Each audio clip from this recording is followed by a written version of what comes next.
Welcome, today I am with Soundcore Flare 2 and I'm going to show you how you can update firmware of this device. So at first you have to open your Soundcore application and select your device when the status changed to the connected. Right now, if you have this notification, just click more, but if you don't have it, you have to tap on the settings icon in the right upper corner and click to update firmware. As you can see, that's the version, size and the preview. We can tap to download. Click here to install. So be patient and just wait a little bit.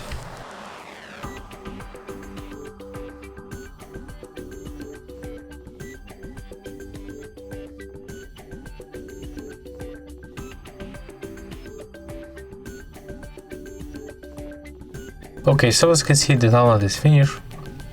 Right now we have to wait for restart our device.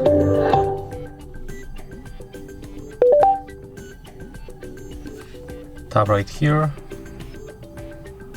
and there it is. That's how we can perform the software update in this device. So if you find this video helpful, remember to like, comment and subscribe.